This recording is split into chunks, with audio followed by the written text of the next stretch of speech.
ଯାହାର ହୃଦୟ ପବିତ୍ର ଥାଏ ସେ ଚିରା କପଡ଼ାରେ ମଧ୍ୟ ସୁନ୍ଦର ଦେଖାଯାଏ। ଆଉ ଯାହାର ଚରିତ୍ର ଅପବିତ୍ର ଥାଏ ସେ ଷୋଳ ଶୃଙ୍ଗାରରେ ମଧ୍ୟ ଅସୁନ୍ଦର ଦେଖାଯାଇଥାଏ।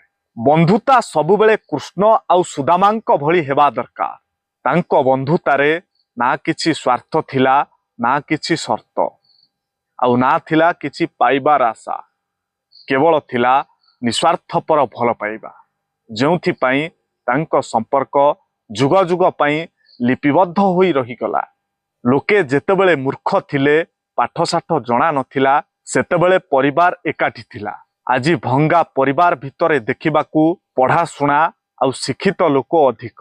ଏ ହେଉଛି ଆଜି ଆମର ଶିକ୍ଷା ଆଉ ସଂସ୍କାର। ସମ୍ପର୍କର ଆରମ୍ଭରେ ସମସ୍ତେ ବହୁତ ଭଲ ପାଇବା ଦେଖାନ୍ତି, ବହୁତ କେୟାର କରନ୍ତି, କିନ୍ତୁ କେହି ବି ସେହି କେୟାର ଆଉ ଭଲ ପାଇବାକୁ ଶେଷ ପର୍ଯ୍ୟନ୍ତ ବଜାୟ ରଖିପାରନ୍ତି ନାହିଁ।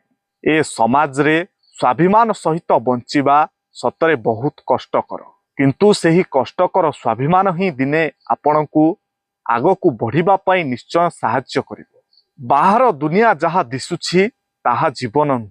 ନିଜ ଘରର ପରିସ୍ଥିତି ଅନୁଯାୟୀ ବଞ୍ଚିବା ହେଉଛି ପ୍ରକୃତ ଜୀବନ। ନିଜକୁ କେବେ ହେଲେ ଅନ୍ୟମାନଙ୍କ ସହିତ ତୁଳନା କରନ୍ତୁ ନାହିଁ, କାହିଁକି ନା ଦାମିକିଆ ଖାଇବା ବେଳେବେଳେ ସ୍ୱାସ୍ଥ୍ୟ ଖରାପ କରିଦେଇଥାଏ। ମନୁଷ୍ୟର ପତନ ସେହି ସମୟରୁ ଆରମ୍ଭ ହୋଇଯାଇଥାଏ ଯେତେବେଳେ ସେ ନିଜ ଲୋକଙ୍କୁ ବିପଦରେ ପକାଇବା ପାଇଁ ଅନ୍ୟ ଲୋକଙ୍କ ଠାରୁ ବୁଦ୍ଧି ନେଇଥାଏ। ନିଜର ଦୁଃଖ ପାଇଁ କେବେ ବି ସଂସାରକୁ ଦୋଷ ଦିଅନ୍ତୁ ନାହିଁ, ନିଜ ମନକୁ ବୁଝାନ୍ତୁ, କାହିଁକି ନା ଆପଣଙ୍କ ମନର ପରିବର୍ତ୍ତନ ହିଁ ଆପଣଙ୍କ ଦୁଃଖର ଅନ୍ତ କରିପାରିବ।